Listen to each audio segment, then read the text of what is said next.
Is it crazy or autocracy? Or what type of crazy is that? Except crazy. News making the headlines. Black Maria is to carry criminals, trading looters that are in government today. Sometimes it gets confrontational. Slap you in the face. Excuse me, don't put words into my mouth. Whatever it is that will bring our military to disrepute, I said to hell On with it. Core Digest, I want to know why I should be believing them. every weekday, we bring all of these together and take them to the court of public opinion. Everybody has a right in Nigeria. Where you are the judge.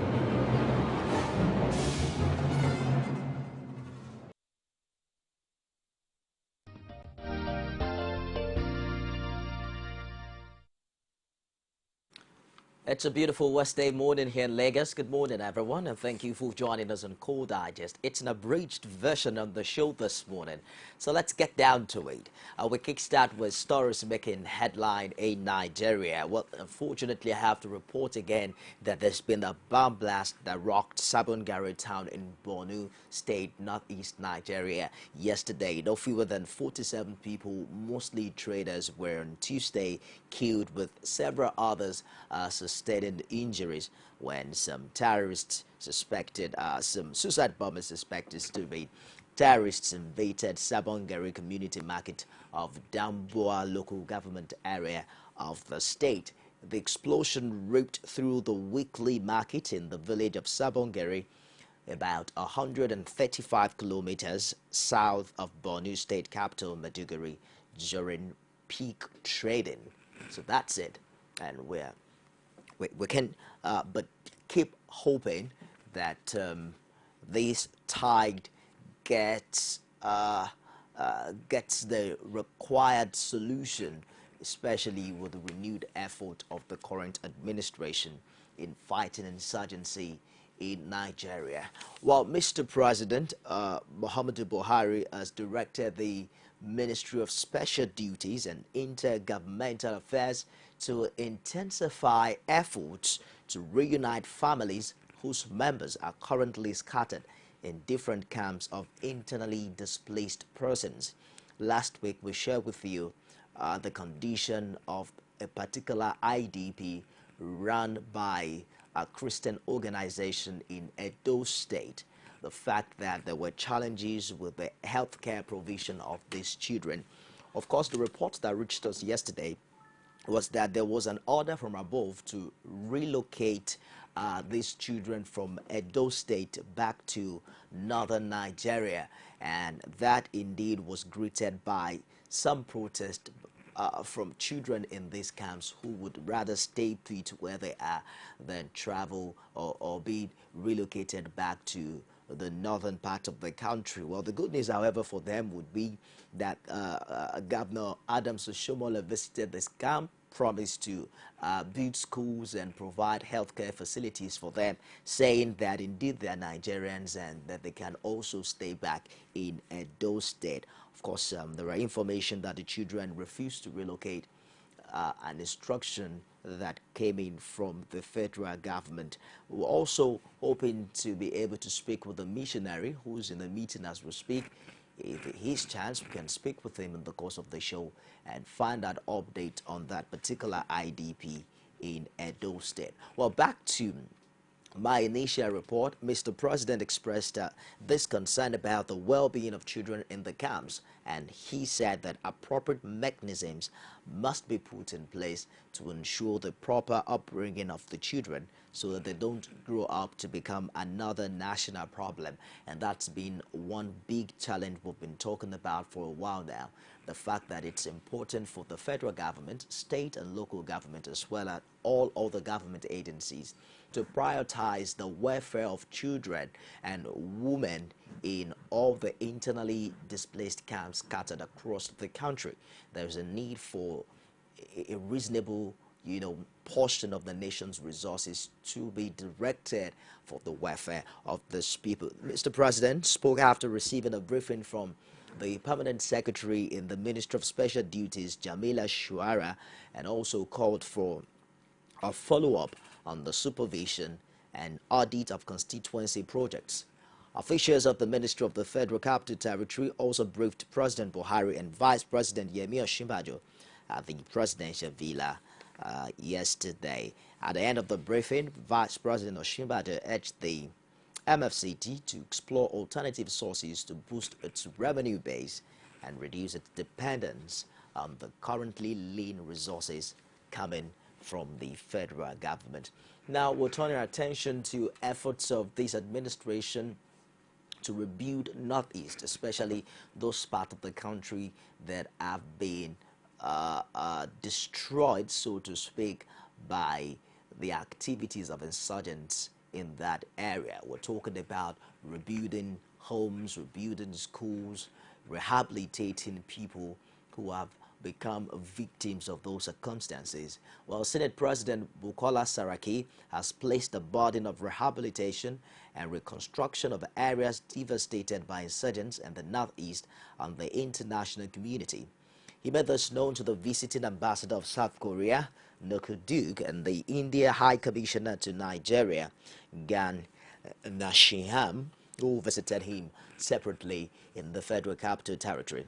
He was quoted in a statement issued by the media aides as lamenting that many parts of the Northeast now lack functional hospitals, schools, and other social amenities, and specifically called on the two envoys and their countries to assist the federal government in its rehabilitation efforts whenever the insurgency is brought down. Now, the Senate President also told his visitors that the Senate, under his leadership, is currently reviewing extant laws and also initiating new ones to take Nigeria, or rather make Nigeria an attractive investment center for the global community.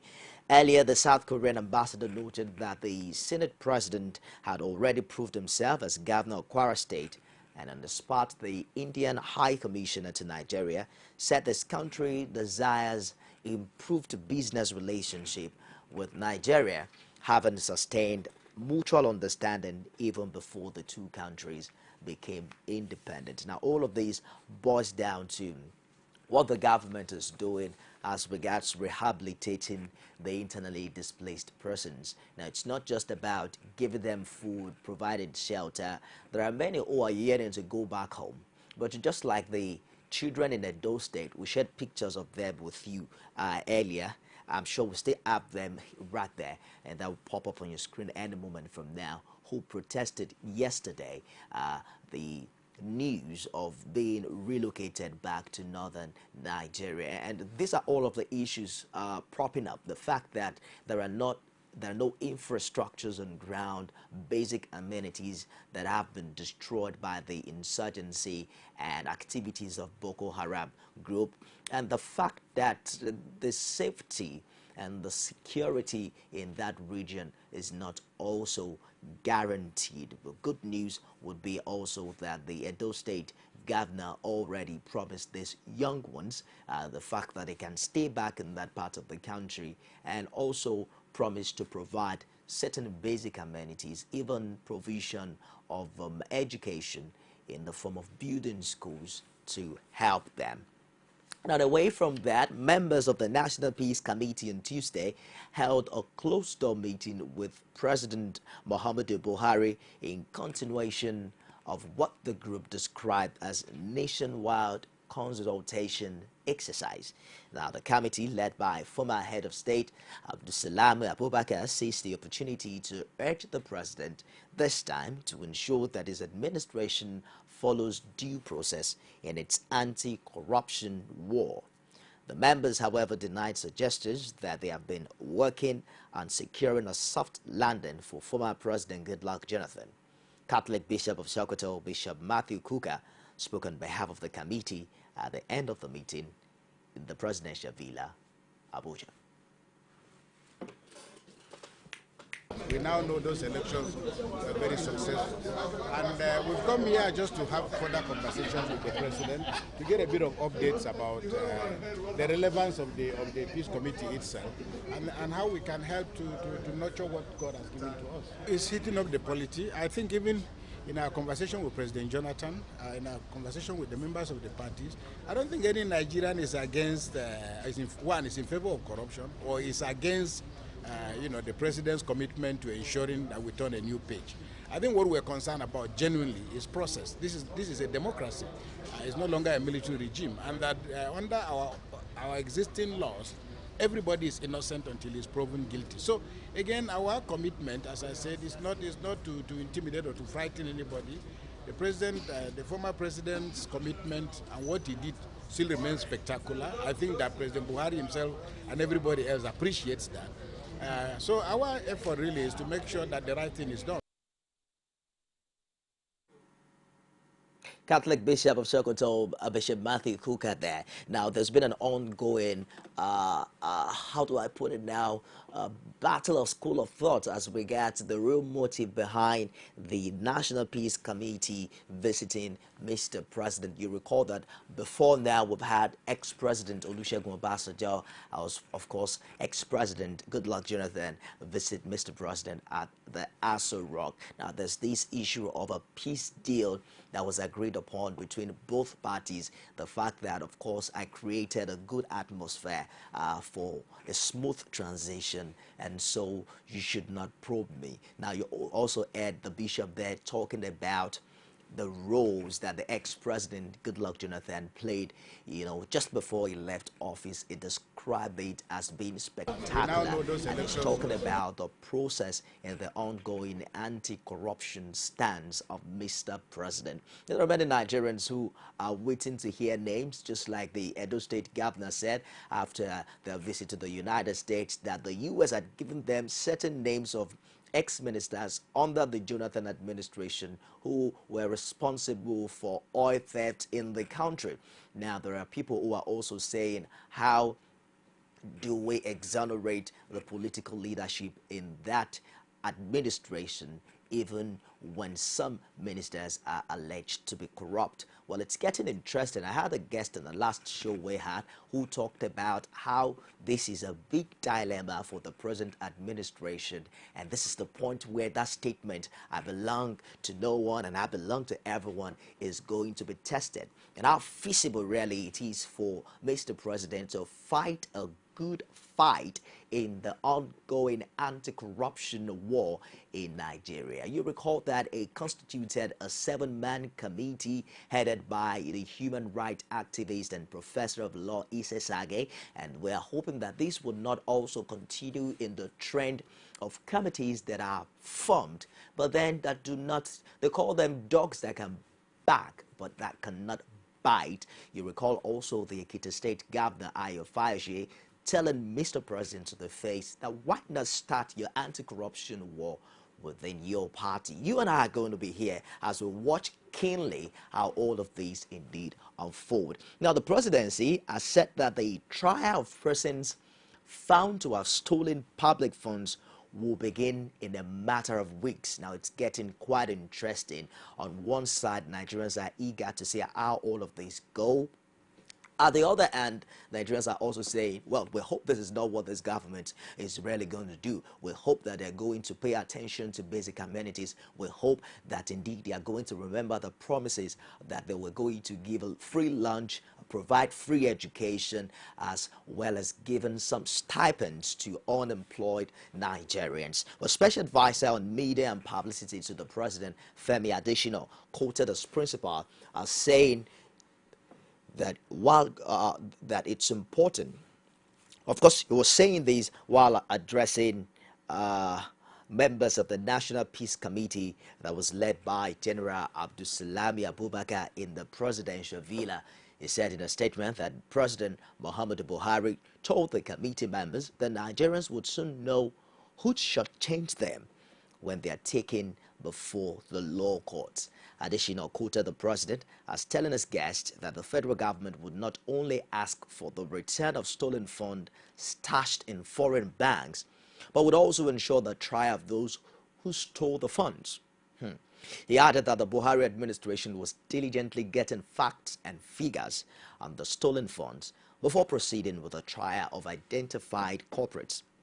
Buhari was said to have recorded that as petroleum minister under the then head of state Olusegun Obasanjo in the 1970s, he could not travel abroad until a memo is approved by the Federal Executive Council. It's really getting quite interesting now, and we're going to see how all of this goes. Now, you recall that there are also a section of the public who are concerned about the ethnic and religious coloration of all of these when it eventually starts. We're hoping that Nigerians will be able to see, and we're hoping that the people pioneering or powering this system will be just and fair enough for all to see, and indeed it will not really be a case of pitching or being against a sect of the political community.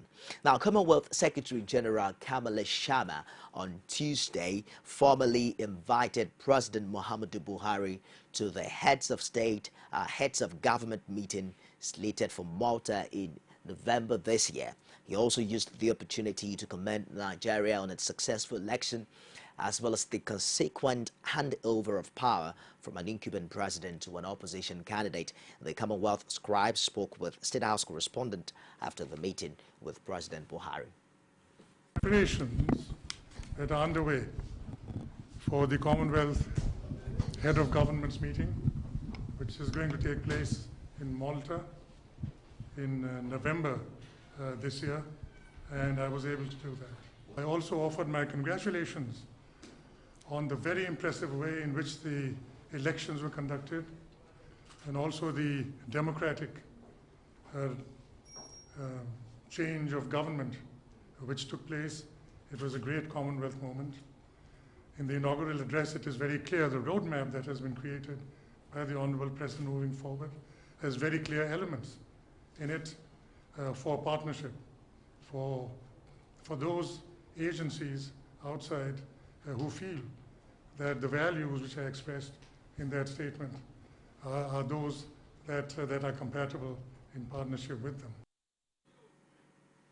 The last time we heard about the biometric verification number, it was the CBN giving a deadline for banks to close down accounts that have not gotten the numbers. Now, some of us knew it was a joke, because I'm wondering what will happen to my money in bank just because I didn't get the BVN. And of course, you recall how rowdy and crowded the bank facilities were on that particular deadline date. Well, it was relief for most Nigerians when the CBN went back on that date, and I think also came up with an extension of deadline. But at the floor of the Senate yesterday, the Senate wants the CBN and other commercial banks to carry out awareness campaigns on the importance of the BVN in rural areas. Senators took this position after deliberations on a motion by Deputy Minority Whip Senator Biodun Olujimi on the dangers posed to rural dwellers by the exercise. They expressed concern that people at the grassroots have not been carried along in a campaign they say had been only focused on elites and people living in urban centers. It's taken to the doorsteps of our rural areas, accordingly resolves to urge the Central Bank of Nigeria to carry out a vigorous campaign / awareness exercise in rural areas, and to direct the Committee on Banking, Insurance, and other financial matters, when constituted, to invite the CBN to explain the journey so far in the exercise and report back to the Senate. Mr. President, as in the body of the motion, it is clear that the bank verification number solution is laudable. However, when a laudable activity impacts negatively on the interests of the rural dwellers and our constituents, there is need for palliatives. And now we're going back to do another one called BVN. And so every citizen in this country is carrying all manners of identification not linked in any way, and also, of course, we are spending so much money. My thinking, my final take is this. I know that it's a motion that has gone through approval, that the CBN governor may be coming here. Now, if he comes these are questions that we need to pass on to him to answer. Because as lawmakers who are here, many of us are not financial gurus. We may not be able to know, understand the real reason why the BVN is being requested. To carry out a vigorous campaign and awareness of the exercise in rural areas and ensure that the existing deadline is met. Those in favor of this amendment say aye. Aye. Those against say nay. The ayes have it. We're hopeful that beyond the yeas and nays, that indeed we're going to have a comprehensive database. I think that's the bottom line. You recall, Mr. President, sometimes 2 days ago, talk about, having a united biometric database for all government agencies across the board. Now, beyond having the BVN, I think there are many other things. The world has gone beyond having different kind of identity numbers, so to speak. There should be a social number that can be used across board. You can use it to pay in the bank. You can use it to pay your PATN bills. You can use it for admission in school. It can be used as just that number that verifies you as a citizen of the Federal Republic of Nigeria. So we're hoping that beyond the deliberations at the floor of the Senate, because it's not the first time we've been talking about this, we hope that indeed there will be a willpower, on the part of leadership at this time to make this happen and collapse all of these duplicacies together once and for all. Now let's talk about power, because the Senate also touched on that yesterday, urging the National Electricity Regulatory Commission, NEC, to abolish fixed charges collected by electricity companies if concerns, of course, over the economic situation in the country. And really, it's not funny. I was at one of the PHCN offices yesterday to pay my bills, and I discovered that before you can buy units of power at all, you must first pay all of the fixed charges. I think it's about 750 naira. I discovered that after paying for 4 months, that's 3,000 naira, I had to pay close to 250 or 300 naira as tax on the fixed charge, not to talk about the amount of units you're going to pay for the power you consume. Well, the Senate is also planned to call a public hearing on allegations of unfair practices levied against electricity distribution companies. Now, this was on the basis of a motion by Senator Sam Egwe from Ebonyi North, which received unanimous support from the Senate. Well, I'm sure the Senate is talking much about this, because they say it's the rich now that use prepaid. Is it true? Aware also that the distribution companies, since the takeoff of the operation, has been ripping off consumers through fixed charges and bulk metering across the country. The Senate notes further that the same areas in the country are still billed through the estimated billing system, which doesn't make provision for payment of only electricity that is consumed, even though bills are dished out without commensurate services being offered by the distribution companies. Labour Congress keep asking for increase in wages. If people earn 5,000 naira a month, 18,000 naira a month, on one hand, 18,000 naira a month minimum wage. On the other hand, the federal government gives these people powers to raise electricity bill by 100%. How are the people expected to pay for it? I would have liked this Senate to match this motion and tomorrow's motion and eventually take a very serious step to investigate the entire privatization process of the electricity sector so as to give workable advice or solution to the problem. But I believe that a lot of malpractices have come out in this discussion, and I think that we must be able to get to the bottom of what has happened. Why is it despite the privatization, people have bought these schools, people have bought, implement some of this, still people have not benefited. And as one of our colleagues said in passing this motion too, we must begin to also show that our motion that we can effect and see that there is a change. All right, they say electricity, the power supply across the board is getting better in Nigeria. I need you to confirm that. I might just quickly open the phone lines very shortly to find out what the power situation is like where you live. The phone line is coming on your screen right now. Just ensure that you turn down the volume of your TV set so we can have a crystal clear communication when you call. I want to find out what your experience is, especially if you're using the prepaid meter, what your experience has been thus far. I want to know exactly the amount of fixed charge that you're paying on that particular prepaid and what experience really has been as we get power supply in your area. I understand that for people who are also finding it quite hard to get the prepaid, they suffer what they call the estimated cost, so to speak, the estimated bill, and how fair really this distribution has been. I had a guest earlier on the show who talked about the fact that it's a good thing that we now know how much we pay and for what exactly we are paying for. All right, let's get reactions from you very quickly before we go to the next item on the show this morning. Have a caller here. Hello, good morning. Good morning. What's your name and where are you calling from? From Aba. What's your name, please?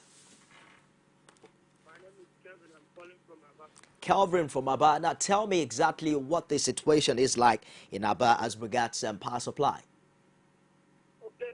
The problem is that the problem we have in our area is since 2 years and now we have no light. They say it's transformer with contributed money.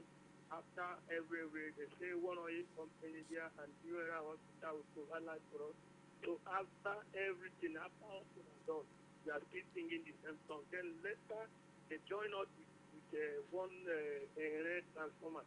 From there, we paid a huge amount of money. After 3 days, the light went up again. And then when we ask them, what is the problem? They say we cannot use the transformer again unless we contribute 50,000 again. By December last year, they gave us a bill, 8,500 just for 2 months. And after paying the money, after 3 days, the price went up. Thank you. What part of Abia are you calling from? From Aloji, kilometer 5, Ekotek Benin Road, Abia State. Okay, so since when exactly did you say you had light last in that part? Yeah. When was the last time you had light in that area? We called kilometer 5.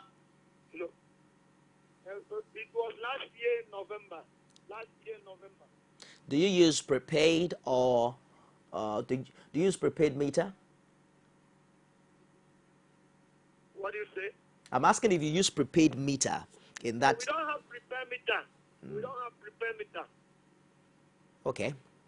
It's all right. Thank you for sharing your story with us on the show today. We hope that the appropriate authorities are listening, and of course they are also paying attention to what you're going through in that part of the country. All right, I'm going to take about 1 or 2 other calls on the show today. I want to find out what power supply is like in your area. Of course, the federal government gives us the impression that the megawatts are increasing by the day and that indeed power supply is supposed to get better for individual Nigerians. But that's just one part of the story. The other part is also the challenges that Nigerians are going through these days, paying for power, especially for those who are getting estimated cost on the power they consume, as well as those who even have the prepaid meters. And you heard the Senate earlier talk about the need to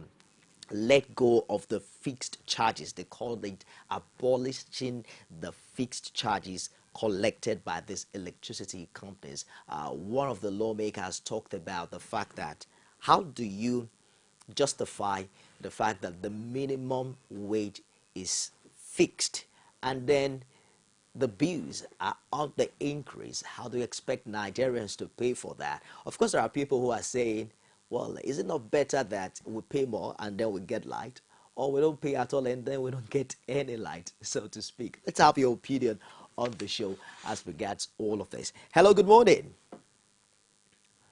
Good morning. What's your name? Where are you calling from? I'm afraid we lost that. Keep trying. The Network is a little bit messy this morning, but keep trying. We'd love to hear from you. Hello, good morning. What's your name? What's your name and where are you calling from? Can you speak louder? I can hardly hear you. Hello, good morning. Hello. What's your name, please, and where are you calling from? Good morning. Good morning. Good morning. What's your name? My name is Miss Precious, calling from Mina. Miss Precious from Mina. Can you please turn down the volume of your TV set? Mina, calling from Niger State. I heard that. Can you turn down the volume of your TV for me? Hello. I can hear you clearly. Go ahead with your contribution. My only issue is that this morning I'm very happy for the opportunity you gave to me to speak. My problem is the... Hello?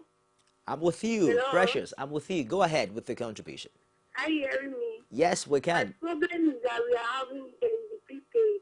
The prepaid they are charging on is much. How much exactly do you pay on the... It's more higher than what we are consuming. In 2 weeks, I pay 2,000 naira. I didn't get that. In 2 weeks, you pay how much? We pay 2,000 naira just because just 2 weeks. Like, why those who are using it, they pay lesser than what we are paying. And we are not consuming more. We try to minimize the light we are using, even when we are not around. We off things.